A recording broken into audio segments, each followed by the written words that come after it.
Ready?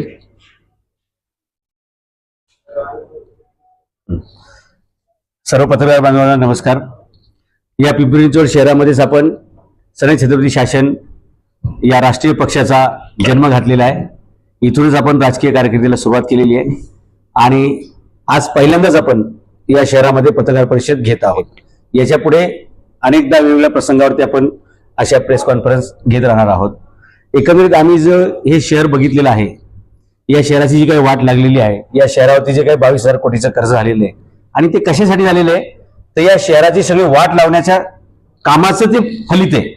म्हणजे चांगल्या कामासाठी कर्ज झालं तर ते कोणी मान्य करेल, परंतु खराब रस्ते बनवायचे, खराब प्रोजेक्ट आणायचे, वस्तू खरेदी करायच्या, नंतर त्या कुठे अडगळीत पडल्यात काहीच माहित नाही, असं एकंदरीत ते सगळं विदारक चित्र बघितल्यानंतर मग माझ्या लक्षात आलं की सिंगापूर सारखा एक देश जो आपल्या पिंपरी चिंचवड शहरा एवढाच आहे, त्यांच्याकडे स्वतःची शेती नाही, स्वतःचा उद्योग नाही, स्वतःची इंडस्ट्री नाही, स्वतःच पेट्रोल डिझेल किंवा सोनं खाणीमध्ये काय मिळतं अशा काही परिस्थिती नाहीये. असं असताना सुद्धा त्यांनी एवढी मोठी प्रगती केली की ते आज आपल्या 70 पट पुढे आहेत. एक छोटासा देश पण आपल्या 70 पट पुढे आहे. 1965 स्वतंत्र झाले, आपण 1947 झालो.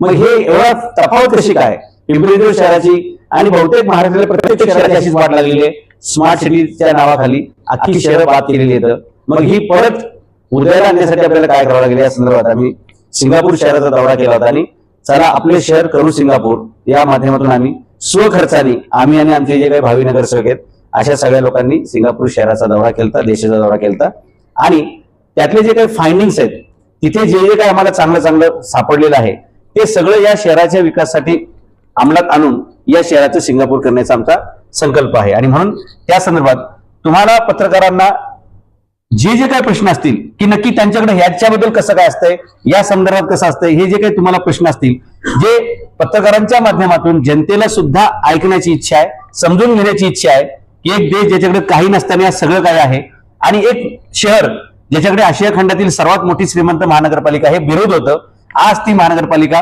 22,000 कोटीच्या कर्जाच्या शिखरावरती पोहोचलेली आहे. नाव पण त्या माणसाचं तसंच आहे, शेखर सिंग यांनी हे सगळे उपद्रव केलेले आहेत. तर हे नक्की कसं बदलता येऊ शकतं या संदर्भात तुमच्या मनामध्ये जे प्रश्न असतील की इथं काय काय वाईट चाललंय ते तर मी तुम्हाला सांगत आलेलो नेहमी, पण तिथं काय काय चांगलंय जे आपल्याला इथं अंमलात आणता येईल या संदर्भातची आजची पत्रकार परिषद आहे. आणि तुम्हाला नेहमी अनुभव असेल की माझ्या कोणत्याही व्हिडिओमध्ये किंवा कोणत्याही माझ्या स्टेटमेंटमध्ये मी कोणत्याही पक्षाचं नाव घेत नसतो, कोणत्याही व्यक्तीचं नाव घेत नसतो. मी फक्त मूलभूत प्रश्नांवरती बोलत असतो, कारण महानगरपालिकेच्या निवडणुका ह्या फक्त नागरिकांच्या मूलभूत ज्या गरजा आहेत दैनंदिन वॉटर गटर मीटर आणि बाकीचे जे काय असेल हे सोडवण्यासाठीचे असतात.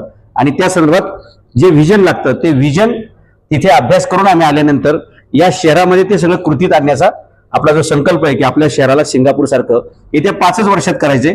त्या संदर्भात तुमचे प्रश्न, आमचे उत्तर, त्याच्यातून जे काही व्हिजन आणखी डॉक्युमेंट तयार होईल तेच आमचा पुढचा जाहीरनामा असणार आहे. त्यामुळे आपण आता आपले प्रश्न विचारू शकता.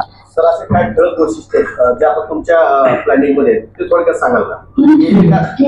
ह्या गोष्टी आहेत त्या मला ह्या करायच्यात का, ठळक काही गोष्टी सांगू शकाल? एक लक्षात घ्या, सिंगापूर क्षेत्रफळामध्ये आपल्या एवढंच आहे. सिंगापूरची लोकसंख्या उलट आपल्यापेक्षा जास्त आहे, कारण तो छोटासा देश आहे पण त्याची डेन्सिटी भारताच्या 8 पट आहे. म्हणजे ज्यावेळी आम्ही सिंगापूरचा दौरा केल्यानंतर त्या संदर्भात जे व्हिडिओ टाकले त्यावेळी खाली कमेंटमध्ये लोक हे विचारायचे, साहेब आपली लोकसंख्या खूप जास्त आहे त्यांची खूप कमी आहे, पण आपण जर त्यांचं क्षेत्रफळ आणि त्यांची लोकसंख्या बघितली तर 20 किलोमीटर बाय 40 किलोमीटर एवढ्या छोट्याशा देशात 65 लाख लोक राहतात. ते शहर इटसेल्फ इज एक देश आहे. मग एवढ्या कमी जागेमध्ये एवढे जास्त लोक राहतात तरी सुद्धा त्यांना ट्रान्सपोर्ट व्यवस्था चांगली मिळते, तरी सुद्धा त्यांना शुद्ध हवा मिळते, तरी सुद्धा त्यांना शुद्ध पाणी मिळतं, तरी सुद्धा तिथे सर्वांना नोकरी मिळते, तरी तिथे सुद्धा सगळ्यांना जगातील फक्त त्या शहरातील नाही जगातील सगळ्या लोकांना उद्योग करण्यासाठीचं चांगलं पोषक वातावरण ते देऊ शकतात, सगळ्यांना रोजगार देऊ शकतात. मग आपल्याकडे असं का होऊ शकत नाही, हा त्यातला मूलभूत मुद्दा होता. आणि म्हणून आम्ही बेसिक ह्याच्यावर काम करणार आहे की या शहरातील सर्व रस्ते आम्ही पहिले धूळमुक्त करू, कारण हे शहर आज जे तापाने फनफनलेलं आहे, विविध रोगांनी ग्रस्त आहे, लोकांचे मेंदू आणि फुफ्फुस दोन्ही डॅमेज करणार. कोरोनापेक्षा भयानक जर काय असेल ते धुळीचे छोटे छोटे कण आहेत ज्याला आपण PM 2.5 म्हणतो, जे आपल्या केसापेक्षाही 10 पट बारीक असतात, जे सहजासहजी आपल्या डोळ्यांना पण दिसत नाहीत. या शहरामध्ये बिल्डर लॉबीची कामं चालतात, सगळीकडे चिखलयुक्त गाड्या फिरतात, जे काही माती ते वाहून नेतात तेही पॅक बंद नसते, सगळं उघड असतंय. म्हणजे लॉऱ्याच अख्ख्या उड्या असतात. इथे जे काही बांधकामं चालतात त्यातून जे काही खाली माल टाकतात त्याला परदेशामध्ये आम्ही बघितलं, सिंगापूरमध्ये असे पाईप बनवलेले असतात. वरून जे काही तुमचा राडा रोडा कचरा जे काय असेल ज्याची धूळ बनू शकते उडू शकते ते हळूच त्या पाईप मध्ये टाकलं जातं आणि बंद पाईप मधून ते खालीपर्यंत येतं आणि खाली जिथे ते येतं तिथे सुद्धा लगेच ते पाण्याचे फवारे तयार असतात जेणेकरून ती धूळ बाजूला उडू नये. त्याला आपण फॉगर म्हणतो. आता तिथे ते कशासाठी वापरत होते, बिल्डिंग मधून वरून पाईप मधून खाली काही टाकलं तर त्याची पण धूळ उडू नये म्हणून ते फॉगर तिथे असायचे. त्याची 100 फूट पर्यंत पाणी त्याचं प्रेशर जातं. आपल्याला हे फॉगर फिरतायत ते सगळ्या जगभर धूळ आहे आणि फॉगर कुठतरी झाडावरती मारायचं काम चालतं. तर हे खूप चुकीची गोष्ट आहे. आज या शहराचा सगळ्यात मोठा प्रश्न हा धुळीचा आहे आणि म्हणून आम्ही सगळ्यात पहिलं काम करू ह्या शहराला धूळमुक्त करायचं, जेणेकरून इथल्या नागरिकांचं आता जे 20 वर्षांनी आयुष्य कमी होत चाललेले आहे. म्हणजे मी सांगतोय अजूनही मी नागरिकांच्या लक्षात आणून देऊ इच्छितो, कोरोनापेक्षा सुद्धा हे डेंजर आहे. तुम्ही रोज रिपोर्ट वाचू शकता, लोक जे आजारी पडतायत आणि भविष्यात जे मरणार आहे त्याला कारण हे PM 2.5 असणार आहे. मी माझ्या गाडीत पण फिल्टर बसवलाय, घरात पण बसवलाय, तरी सुद्धा म्हणजे रात्री सुद्धा PM 2.5 40-50च्या खाली जात नाहीये. जो आम्ही सिंगापूरमध्ये बघितला होता दिवसा 12 आणि रात्री 6. म्हणजे या शहरातलं प्रत्येक श्वास आपल्याला जगण्यास लायक नाही एवढा तो घातक झालेला आहे. म्हणून आम्ही पहिलं काम आमचं विजन हे की इथली माणसं जगली पाहिजे. जसं दुष्काळाची वेळी आपली पहिली प्रायोरिटी असते दुष्काळातील माणसांना जगवणं, तसं आम्ही इथले हे शहर पहिलं धूळमुक्त करू. म्हणजेच काय तर रस्ते स्वच्छ करू, खड्डे मुक्त करू, स्पीड ब्रेकर मुक्त करू आणि सगळे रमलर काढून टाकू. हायकोर्टाच्या एका निर्णयानुसार या शहरातीलच नव्हे तर या राज्यातील सगळे स्पीड ब्रेकर्स आणि रमलर्स इलिगल आहेत. याला कायद्याची कोणतीही परवानगी नाही. लोकांनी आपापल्या सोयीनुसार काहींचे धंदे चालण्यासाठी रमलर बसवलेले आहेत, स्पीड ब्रेकर बसवलेत आणि काहींच्या गाड्यांचे स्पेअर पार्टचे बिझनेस आहेत.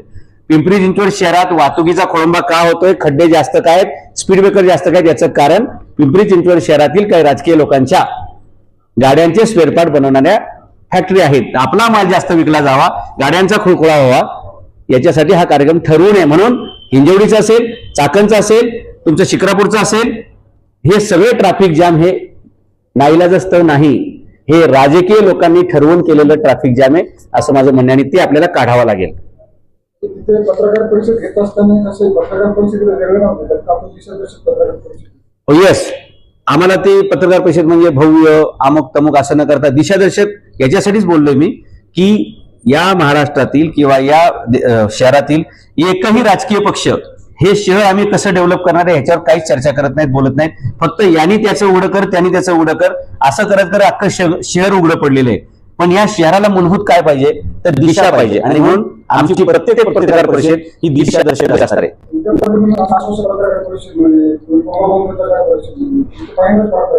हो, आमची परंपराच आहे नवीन पायंडा पाडण्याची. शिवाजी महाराजांनी आम्हाला संदेश दिलाय, सिंहोल्लंघन करा, नवीन परंपरा निर्माण करा, चुकीच्या प्रथा बंद करा, नवीन परंपरा चालू करा. आणि म्हणून आम्ही पत्रकार परिषदेला आम्ही दिशादर्शक पत्रकार परिषद यासाठीच म्हणतोय की आम्ही विजनवरती काम करणारी माणसं आहोत. आणि म्हणून ही पत्रकार परिषद भव्य दिव्य अशी आश्वासन म्हणजे आश्वासक पत्रकार परिषद असं न करता आम्ही दिशादर्शक म्हणलेले, कारण दिशा देणं हेच आमच्या पक्षाचं काम आहे. आता तुम्ही हे सगळे पत्रकार परिषद आहे महानगरपालिकेच्या अनुषंगाने हो, येणाऱ्या महानगरपालिकेच्या मध्ये आमची काय भूमिका असणार आहे हे पत्रकारांच्या माध्यमातून जनतेला कळावं यासाठीच ही पत्रकार परिषद आहे.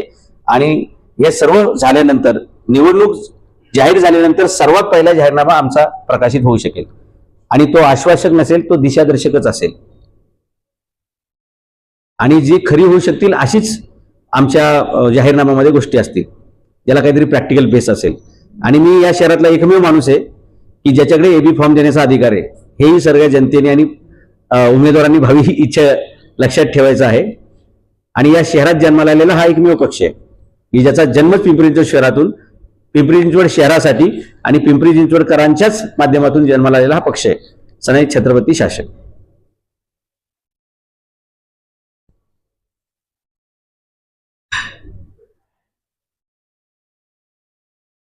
तर आगामी निवडणुकीच्या संदर्भात आता या प्रश्नाला येऊ.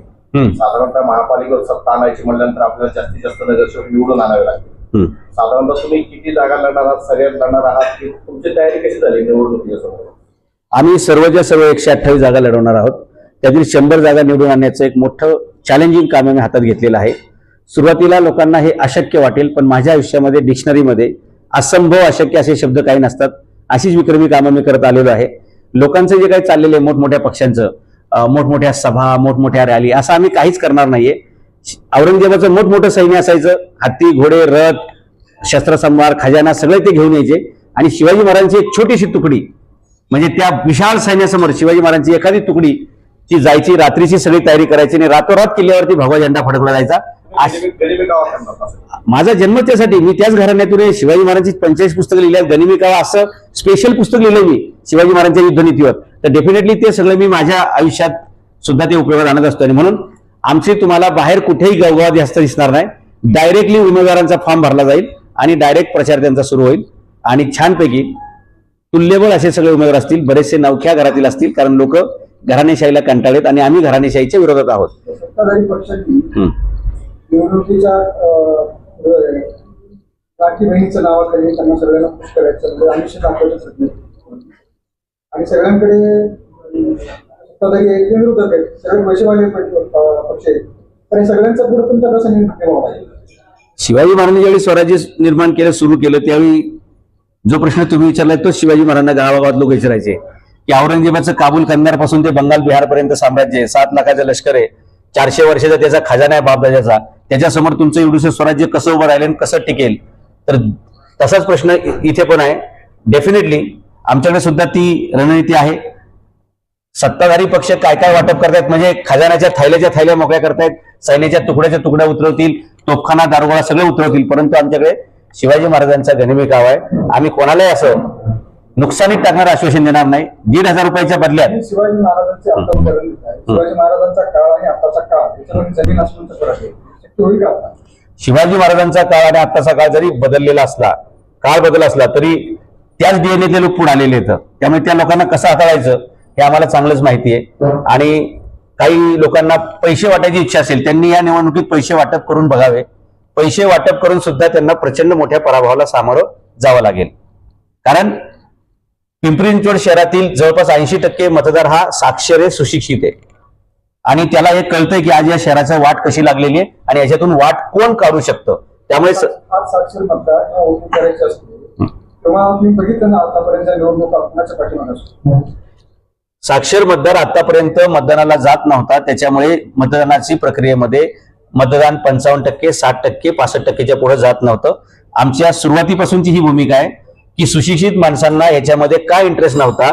कारण हे बाकीचे पक्ष जे उमेदवार द्यायचे ते कोणी गुटखावाले, कोणी मटकावाले, कोणी दारूवाले, कोणी 4थी नापास, कोणी 8वी नापास, कोणावर 4 गुन्हे दाखल, कोणावर 8 गुन्हे दाखल, अशा लोकांना मतदान करण्यासाठी कधीही डॉक्टर, वकील, इंजिनियर, शिक्षक, प्राध्यापक, कलाकार, खेळाडू येण्याची इच्छा ठेवत नाही.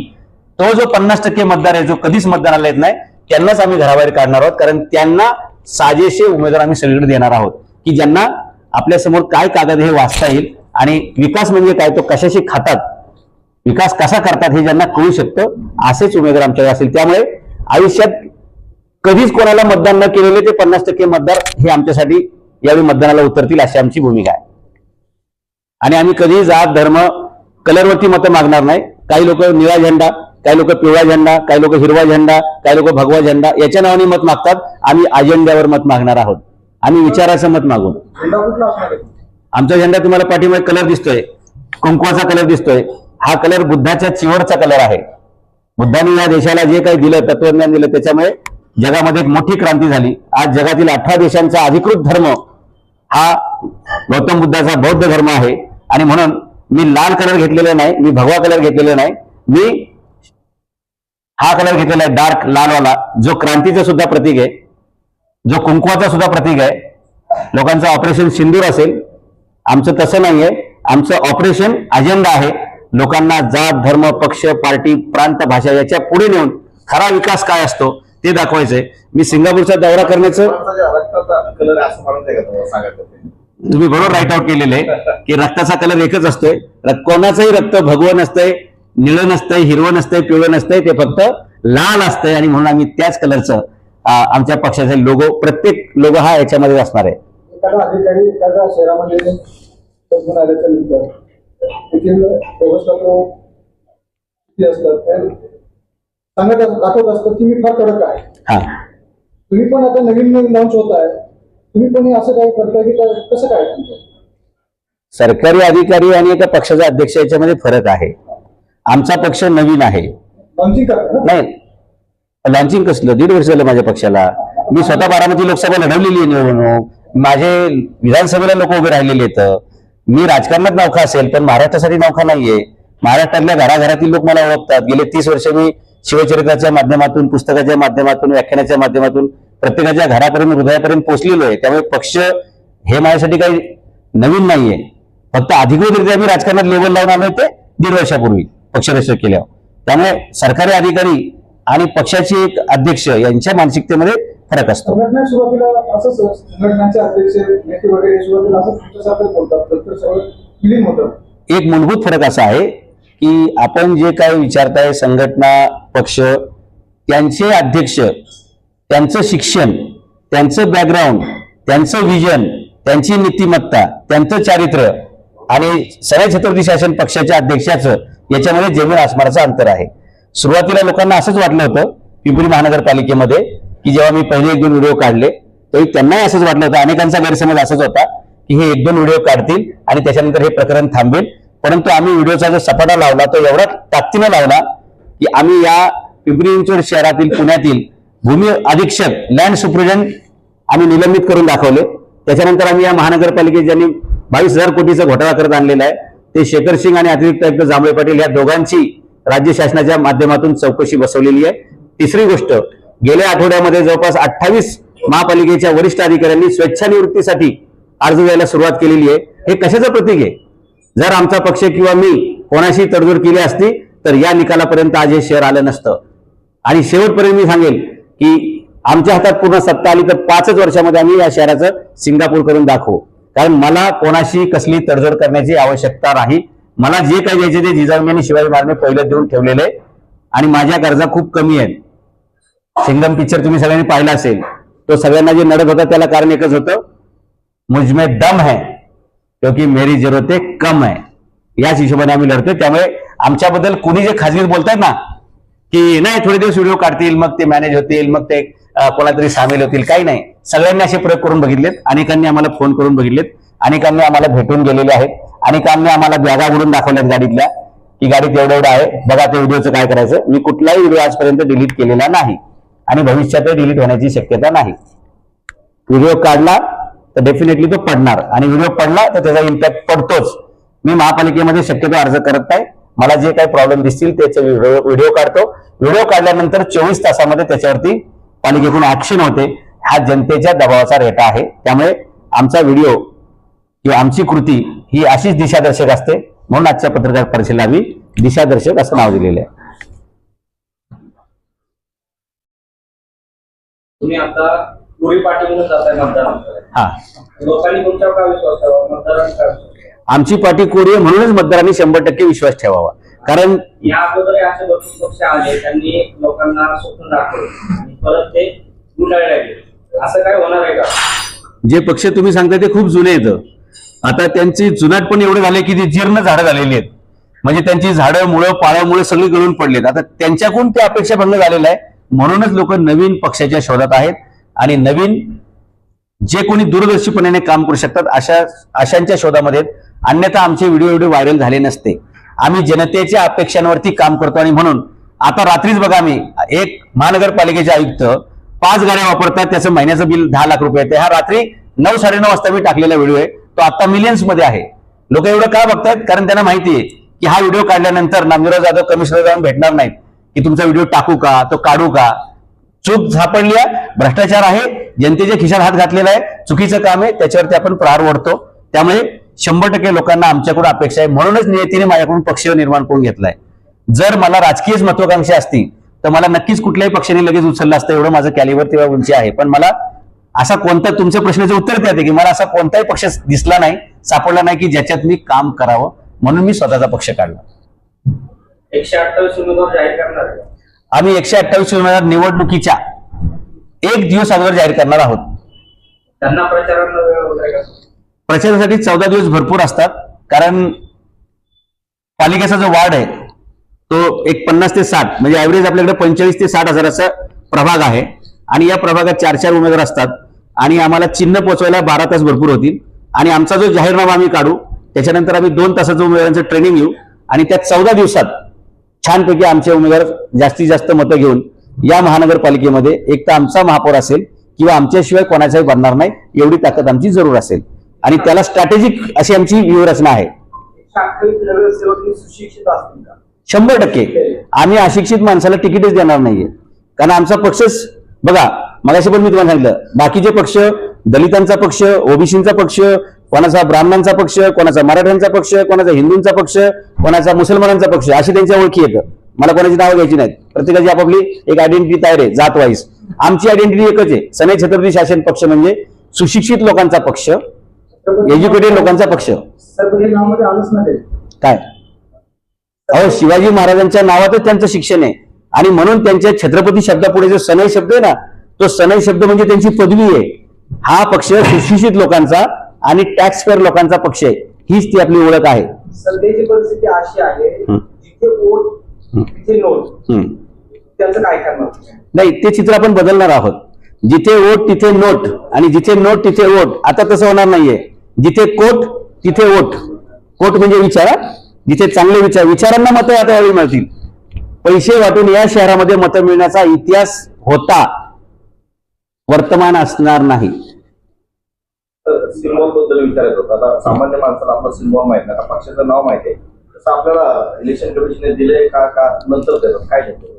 याची प्रक्रिया अशी असते की जेव्हा आपण लोकसभा आणि विधानसभेच्या निवडणुका लढतो त्यावेळी आपल्याला इलेक्शन कमिशन 1 महिना अगोदर सिम्बॉल देतं. कारण त्या विस्तारित स्वरूपाच्या निवडणुका असतात, खूप लांब प्रचार करावा लागतो उमेदवारांना आणि त्यासाठी प्रत्येक राजकीय पक्षाला एक स्वतंत्र चिन्ह दिलं जातं.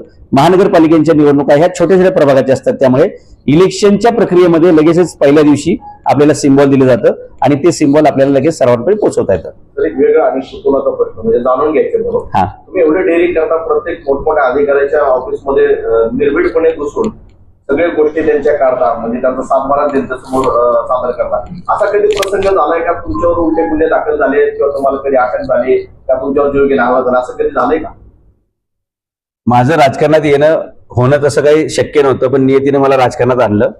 ज्यावेळी मी मराठा आरक्षणाचा विषय हाताळला आणि ते GR ज्यावेळी मी बाहेर काढला, त्याच्यामुळे बरेचसे महाराष्ट्रातील राजकीय समीकरण बदलली आणि त्याच प्रसंगातून माझ्यावर जो जीव घेणा हल्ला झाला होता, त्याचा विचार मी केला की जर माझ्यासारख्या एका राजघराण्यातल्या माणसावर, माझ्यासारख्या एका सुशिक्षित माणसावर, माझ्यासारख्या प्रसिद्ध माणसावरती जर असे हल्ले होत असतील तर सामान्य माणसाला तिथे न्याय द्यायला कुठली यंत्रणा शिल्लक नाहीये. नाही, त्याच्यामुळे मी राजकारणात आलो आणि त्याच्यानंतर माझ्या लक्षात आलं पहिल्या निवडणुकीत मी ज्यावेळी लोकसभा लढवली की अपक्ष लढल्यामुळे काय तोटे होतात. अपक्षाला दुसऱ्या मशीनवरती जागा मिळते आणि ज्याला दुसऱ्या मशीनवर जागा मिळते त्यांनी दुसऱ्यांदा निवडणूकच लढावी, कारण लोक पहिलीच मशीन फक्त बघतात आणि पुढचे काही शक्यतो बघत नाहीत. हा प्रॉब्लेम लक्षात आल्यानंतर मी पक्ष काढला आणि पक्ष काढल्यानंतर हा पक्ष घराघरात पोहोचवताना काय प्रॉब्लेम आहेत याचा आम्ही स्टडी केला. म्हणजे मी डॉक्टर बाबासाहेब आंबेडकरांच्या 26 डिग्र्यांपैकी 3 डिग्र्यांचा पहिला अभ्यास करून माझा पक्ष चालू केलेला आहे. त्या म्हणजे economics in PhD, economics in social, म्हणजे PhD इन सोशल सायन्स आणि PhD इन लॉ. हे 3 गोष्टीचा मी अभ्यास केल्यामुळे तुमचा प्रश्न तोच आहे की मी एवढ्या मोठ्या मोठ्या लोकांचे व्हिडिओ काढले, त्यातले कमिशनर लेवलचे लोक आहेत, IAS लोक आहेत. मग हे करताना तुमचा कुठे संघर्ष झाला का, दबाव आला का आणि तुमच्यावर कुठे काही गुन्हे दाखल झाले का? माझ्यावर साधी कोणी NC सुद्धा केलेली नाही आणि करूही शकणार नाही. त्याचं कारण असं आहे, जर कुणी आपल्या पदाचा गैरवापर करून खोटा गुन्हा दाखल केला तर भारतीय न्याय संहिता कलम 248 नुसार त्याला 10 वर्षाची शिक्षा आहे आणि जर माझ्या भानगडीत असं कोणी प्रयोग केला तर नक्कीच त्या अधिकाऱ्याला मी 10 वर्ष जेलमध्ये घालू शकतो. आणि दुसरी गोष्ट, एक सगळ्यांच्या मनात एक भीती असते जी माझ्याही मनामध्ये सुरुवातीला होती की जर आपण असा व्हिडिओ काढला, तिथे संघर्ष झाला तर डेफिनेटली एखादा अधिकारी स्टँड घेऊ शकतो की सरकारी कामात अडथळा आणला, कलम 356 वापरलं जाऊ शकतं का, की सरकारी कामात अडथळा आणला तर गुन्हा दाखल होतो, ही गोष्ट खरी आहे. परंतु सरकारी कामात अडथळा आणला हे सिद्ध करावं लागतं. त्याच्यासाठी विभागीय आयुक्ताची परवानगी लागते. हे आता तुम्ही विचारा प्रश्न म्हणून जनतेला माहित असलं पाहिजे की कुणीतरी कर्मचारी उठला लगेच बेल दाबली, चालला पोलीस स्टेशनला आणि सरकारी कामात अडथळा आणला, असा गुन्हा दाखल होत नाही. इथे कायद्याची प्रक्रिया आहे, ती फॉलो करावी लागते. विभागीय आयुक्ताची परवानगी घ्यावी लागते, सगळी म्हणजे खातरजमा केली जाते आणि त्याच्यानंतर ती प्रक्रिया पार पडली जाते.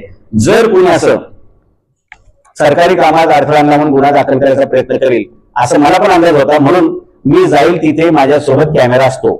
त्यामुळे मी त्या केबिनला म्हणजे आतमध्ये जाण्यापासून ते बाहेर पडेपर्यंतची पूर्ण फुटेज माझ्याकडे असते, जेणेकरून कोणी असा खोटा गुन्हा दाखल केलाच तर 1 तासात मी जामीन घेऊन ताबील टेबल झालं लगेच, म्हणजे पोलीस स्टेशनला हजर आणि तिथूनच लगेच बाईक द्यायला बाहेर मी मोकळा की मी आता बाहेर आलेलो आहे, म्हणजे आत गेलोच कुठे. बरोबर. पण या प्रसंगानंतर ज्यावेळी मी रिव्हर्स केस त्या अधिकाऱ्यावरती टाकेल त्यावेळी फक्त 2 दिवसाची जरी पोलीस कस्टडी त्या कर्मचाऱ्याला झाली तर त्याची नोकरी कायमची जाते. त्याच्यामुळे मी असा लॉचा अभ्यासक असल्यामुळे अजून तरी कोणी माझ्या संदर्भात अशी तक्रार करायची हिंमत केली नाही, भविष्यातही शक्यता अजिबात नाही. महापालिकेत 15 वर्ष राष्ट्रवादी आणि अजितदादा यांची सत्ता होती. आम्ही या शहराचा विकास केला, बेस्टडी केलं. मागच्या 8 वर्ष भाजपची सत्ता आहे. भाजप म्हणता आम्ही या शहराला पायापालट करून दाखवला.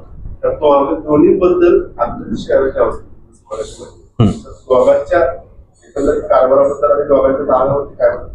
ते कसं असतंय, पहिल्या शिक्षकांनी शिकवलं नाही आणि दुसऱ्या शिक्षकांनी शिकवलं नाही, परिणामी विद्यार्थी नापास आहे.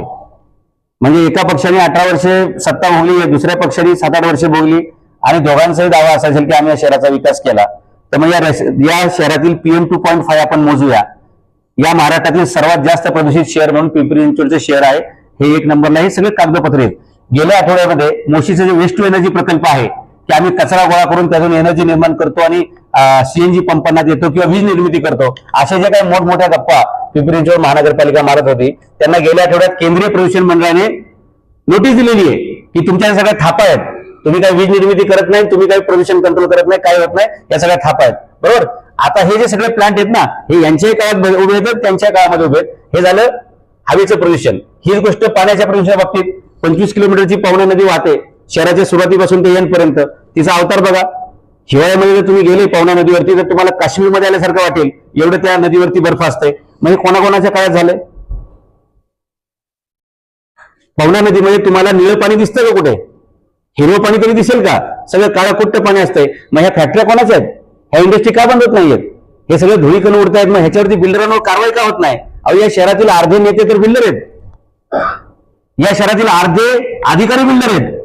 त्यामुळे बिल्डरांवर कधीच कारवाई होणार नाही. जे कोणी पक्ष दावा करत असतील ना, तर माझं आव्हान आहे पत्रकारांच्या माध्यमातून, आपण एक असं चर्चासत्र घ्या, तिथे प्रत्येक पक्षाच्या अध्यक्षाला बोलवा, मग त्यांचे स्टेटचे असतील किंवा शहराचे असतील त्यांना तिथे बोलवा आणि मग आपण नक्की शहराचा विकास झालाय का, शहर भकास झालंय याची चर्चा करू. आणि सिंगापूरमध्ये काय असतंय, दुबईमध्ये काय असतंय, जर्मनीमध्ये काय असतंय, जपानमध्ये काय असतंय आणि आपल्याकडे काय आहे? आपल्याकडे फक्त चहा पाणी. आलं लक्षात? विकास कशाला म्हणतात? आज इथे 20 वर्षांनी प्रत्येक माणसाचं आयुष्य कमी होण्याची वेळ आलेली आहे, ह्याला विकास म्हणतात का? आज इथे प्रत्येक 10 फुटावरती 20 फुटावरती खड्डे येतं. आज इथे प्रत्येक 50 मीटरवरती स्पीड ब्रेकरने रमलर आहेत. आज इथे प्रत्येक चौकामध्ये ट्रॅफिक जाम आहे. तुम्ही कोणत्याही पुण्याच्या बाजूने या, प्रत्येक चौक तुम्हाला जाम दिसेल. पूर्वी रस्ते मोठे होते, आता रस्ते छोटे केलेले आहेत. लोकसंख्या वाढते तर रस्ते मोठे पाहिजेत का छोटे पाहिजेत, एवढा कॉमन सेन्स सुद्धा जे शहरामध्ये नसेल, तिथे कोणत्या राजकीय पक्षाने किंवा कोणत्या महापालिकेच्या अधिकाऱ्याने आम्ही या शहराचा विकास केला अशा गमजा मारणं म्हणजे हा बुद्धीचा बालिशपणा आहे.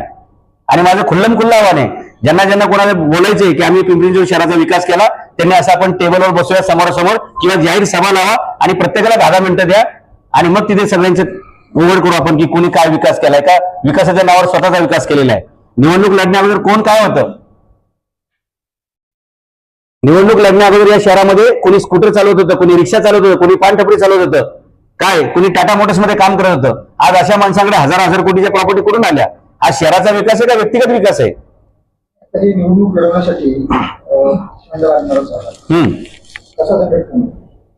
निवडणुकीसाठी फंड लागतो हा तुमचा एक मूलभूत गैरसमज मला वाटतो.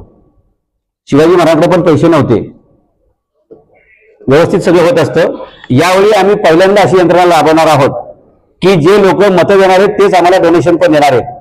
1 नोट 1 वोट हे पक्ष गणित बसवतात ना, ते आम्ही रिव्हर्स केलेलं आहे. जे आम्हाला मतदान देणार आहेत त्यांनीच आम्हाला एक नोट द्यायची आणि त्यांनीच आम्हाला एक वोट पण द्यायचे. हे बघा, आमच्या अगोदर कुणी वापरली आणि आमच्या नंतर कुणी वापरा, हे प्रत्येकाचं स्वातंत्र्य आहे. आम्हाला या काळात ते योग्य वाटते आम्ही वापरणार.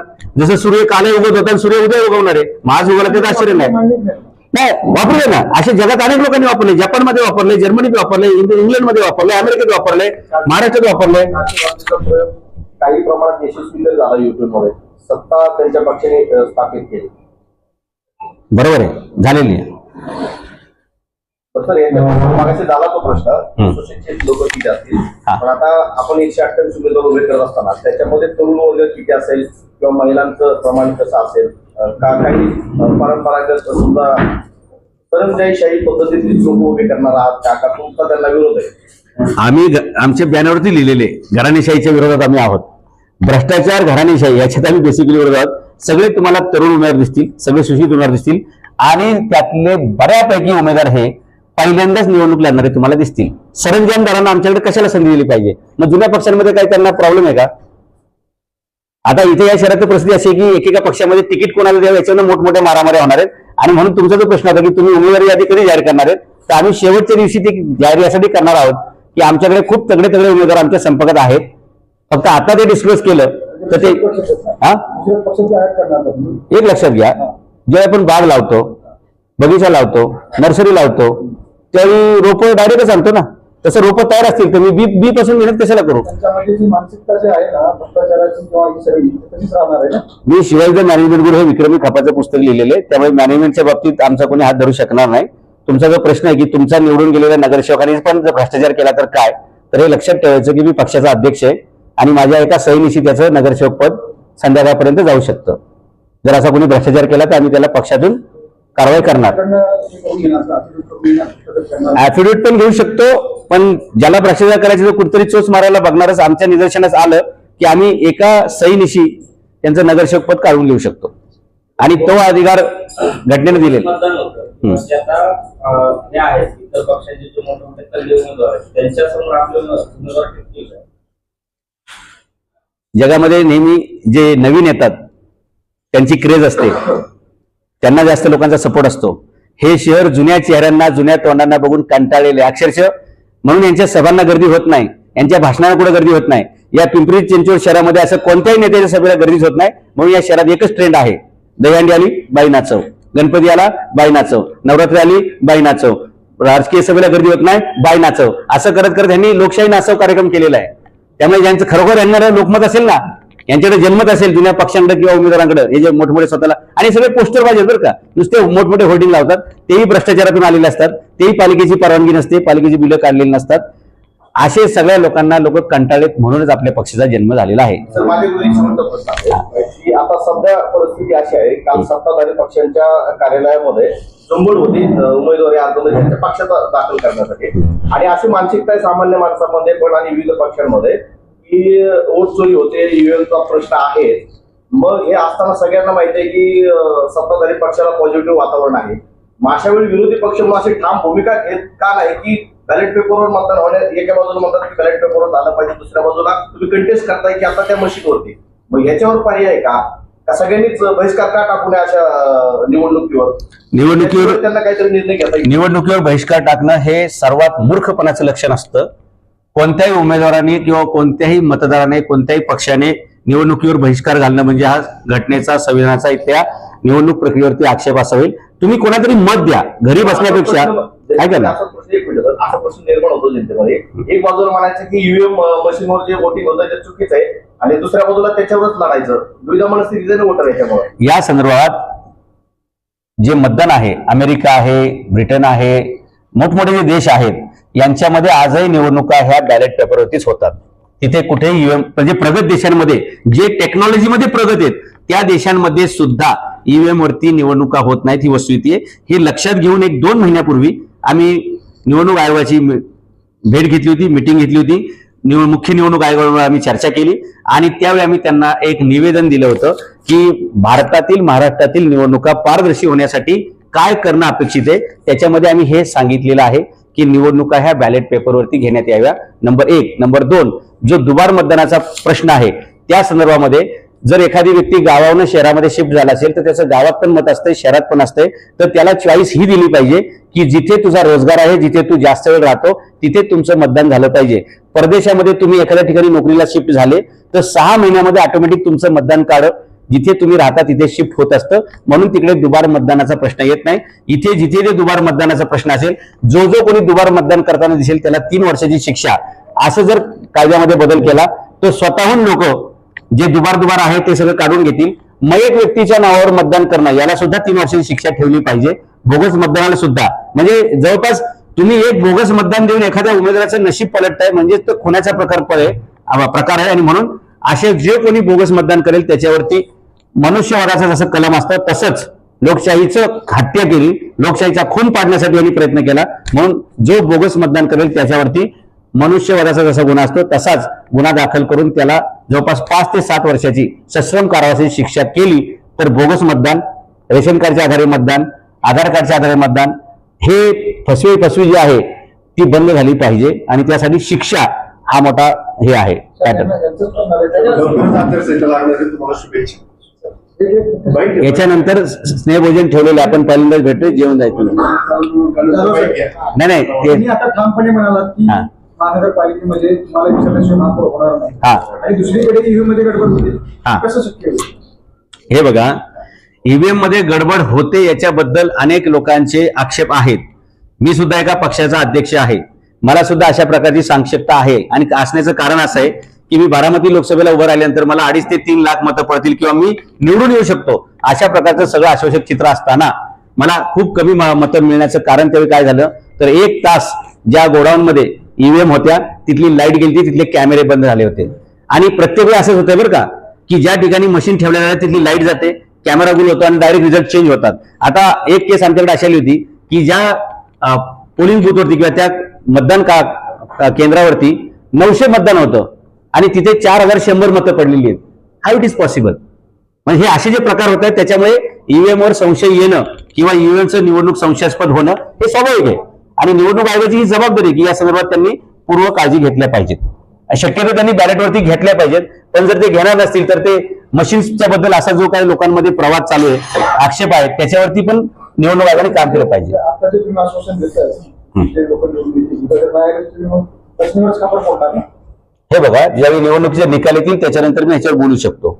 आत्ताच लगेच मी त्याच्यावरती भाष्य करणं की मशीन हॅक होत आहेत किंवा नाही होत आहेत, जर मशीन हॅक झाल्या तर निकाल मी शोधून दाखवेल कुठं कुठं वोट चोरी झालेली आहे.